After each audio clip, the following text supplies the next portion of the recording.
जिल्हा परिषद उच्च प्राथमिक शाळा गोवे या ज्ञान मंदिरामध्ये आज कलेची साधना, कलेची उपासना करणाऱ्या आमच्या गौरी मॅडम आणि त्यांच्या समवेत आलेले डोंबिवलीहून आलेले सर्व कलावंत, खरं म्हणजे या कलेच्या त्यांच्या ह्या उपासनेचा हा शेवटचा तालुका आहे आणि कलेच्या अत्यंत उपासक असणाऱ्या आणि आपणा सर्व सामान्य कलावंतांच्या मार्गदर्शक ठरतील एवढ्या चांगल्या पदावर असणाऱ्या आमच्या गौरी मॅडम आणि त्यांच्या सर्व सहकार्यांचं आज शालेय शिक्षणाचं स्वरधारा संगीत या भिवंडी तालुक्यामध्ये होत असलेल्या आणि त्यांच्या माध्यमातून ग्रामीण भागातील मातीतील निपजणाऱ्या आमच्या शालेय बालगणात बागडणाऱ्या राजहंसांना खऱ्या अर्थाने मायेची कलेची पाझर त्यांच्या मार्गदर्शनाने फुटणार आहे. गौरी मॅडम यांचा परिचय आणि त्यांचा कार्ड जेव्हा पंचायत समिती भिवंडी इथे पाहिला तर साहेबांना सांगितलं की ह्या व्यक्तिमत्वाला आम्ही चांगले ओळखत आहोत. तर साहेबांनी सांगितलं की त्या आपल्या जिल्हा परिषद शाळेतील विद्यार्थ्यांना एक चांगलं मार्गदर्शन करणार आहेत, ज्या मार्गदर्शनापासून बरेचसे विद्यार्थी वंचित असतील ही कदाचित. साने गुरुजींनी म्हटले ते आई माझा गुरु आई कल्पतरू आणि त्यांचं सुद्धा स्वागत आमच्या जयदेव मॅडम त्यानंतर आमचे चारही शिक्षक वृंदाने विनंती करतोय, कारण आईचं दर्शन घेण्याचा योग आपल्याला आलेला आहे. गौरी कवी यांच्या मातोश्री यांना आपण सन्मानित करू. आपण हे सर्वांनी उभं राहून जोरदार टाळ्यांनी स्वागत करूया. विनाशक म्हणती तुझला, विघ्न विनाशक म्हणती तुझला, तू आमची प्रेरणा वंदितो तुझला गजवदना, वंदितो तुझला गजवदना. सर्वांना नमस्कार.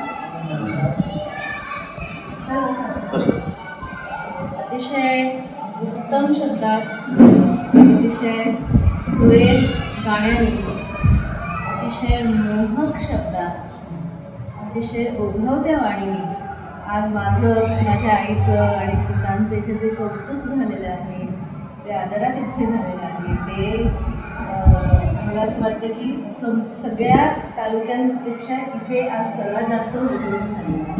त्यामुळे आमच्या सगळ्यांकडून खूप धन्यवाद. मगाशी पण आम्ही जिने चढून वरती येत होतो तेव्हा मुलांचे हसरे आणि मगाशी तुम्ही म्हणाला तसे टवटवीत चेहरे बघून सगळा अंदाज येतो की त्यांचा शिक्षक वृंद कसा असेल आणि शाळेतलं वातावरण कसं असेल. त्यामुळे मुलांचे चेहरे जर टवटवीत आणि आनंदी असेल तर ते त्याचं सगळं श्रेय आज तुम्ही शिक्षकांचा आहे नक्कीच. आणि हे सगळं बघून मला असं वाटतं की माझं काम जे मी इथे ज्याच्यासाठी आलेले आहे ते इथे अर्ध्याहून कमी झालेलं आहे. अर्धं काम तर झालेलं आहे, ऑलरेडी तुम्ही अर्धं काम करूनच ठेवलेलं आहे. संगीताचे हे शास्त्रीय फायदे हे सुद्धा जनमानसात रुजावे. संगीताच्या ह्या आपल्या ध्वनी लहरी, बरोबर. आता हे जे मी बोलते ठीक आहे, मी बोलते आणि मगाशी सरांनी जे म्हटलं त्याला गायन म्हणतात. आता बोलण्यामध्ये आणि गाण्यामध्ये काय फरक आहे? सगळे तर स्वर इकडनं शिकतात, सगळी व्यंजनं तर इथूनच शिकतात. बरं ह्याला काय म्हणतो आपण? स्वरयंत्र. बरोबर. म्हणजे ह्याच्यातून आपण भाषेचे स्वर आणि व्यंजन काढण्या व्यतिरिक्त कुठले स्वर काढतो का? नाही. हे संगीताचे जे विशिष्ट स्वर आहे हे स्वर आहेत त्या स्पेसिफिक म्युझिकल फ्रिक्वेन्सी. आणि हे संगीत जेव्हा आजच्या पिढीकडे ह्या वेगळ्या दृष्टिकोनातून पोचतं तेव्हा त्याचं रिसेप्शन, त्याची वाढ जास्त चांगली. आपल्याला एक सेट साचेबंद आपल्याला एक अभ्यासक्रम पाहिजे आणि मग त्या दृष्टीने विचार करून संपूर्ण सरकाराचा अभ्यासक्रम आज आईने तयार केलेला आहे. आणि आपलं संपूर्ण भारतातील एकमेव अभ्यासक्रमाचं पाठ्यपुस्तक संगीताचं निर्माण केलेलं आहे. हिंदुस्थानी संगीताचं पाठ्यपुस्तक जे भारतातील एकमेव आहे, भारतातील एकमेव अभ्यासक्रम आज स्वरधाराचा आहे, तो आपण निर्माण केलेला आणि तो आता आपल्याला ह्या शालेय विद्यार्थ्यांपर्यंत पोहोचायचा.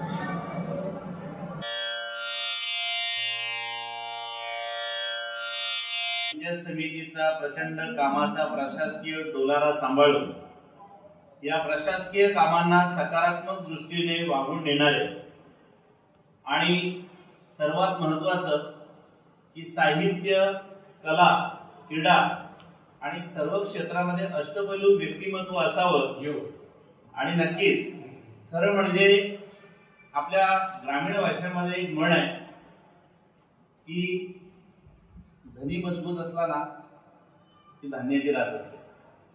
आमचा धनी मजबूत आहे त्यामुळे इथे प्रत्येक क्षेत्रामध्ये धान्याची रास आहे. आज आपण पाहिलं की माननीय गटशिक्षणाधिकारी संजयजी असुले साहेब आज जवळजवळ 308 शाळा, जवळजवळ हजाराच्या घरात असलेले शिक्षक या सर्व प्रशासनाचा डोलारा सांभाळत असताना स्वतःला मात्र त्यांनी गौरी कोळी मॅडम साहित्य आणि कलेपासून दूर सोडले नाही. त्या शाळेमध्ये आज गौरी कवी त्यांच्या आई सुद्धा आल्या. त्यांच्या आईच्या माध्यमातून गौरी कवी घडल्या आणि त्या प्रसंग सुद्धा छान सांगितले की कशा पद्धतीने त्यांनी ही वाटचाल केली.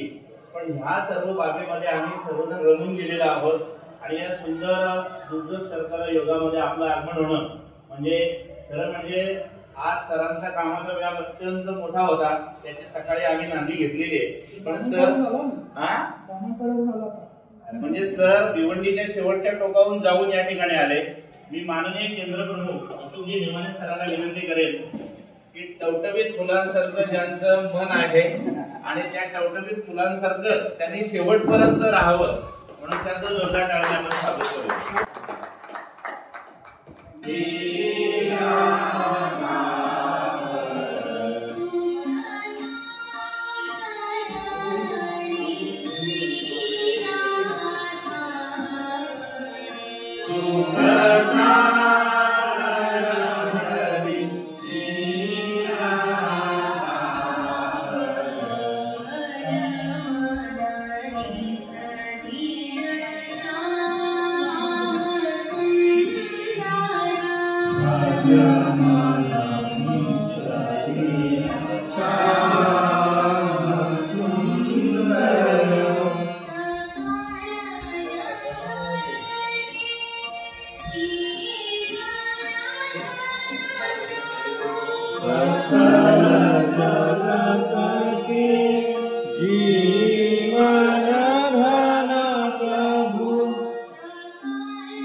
आम्हाला खूप छान मार्गदर्शन केलेलं आहे आणि मला विश्वास आहे की हा कार्यक्रम तडीच नेईपर्यंत सर शांत बसणार नाही आणि आम्हालाही बसू देणार नाही.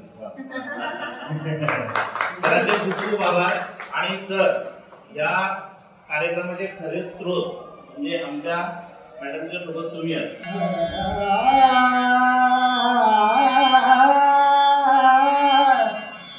नामा कविता रूपी प्रगट पैझाला प्रगट पैझाला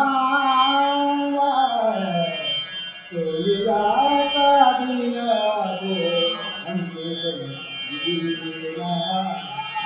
सोयीचा दिला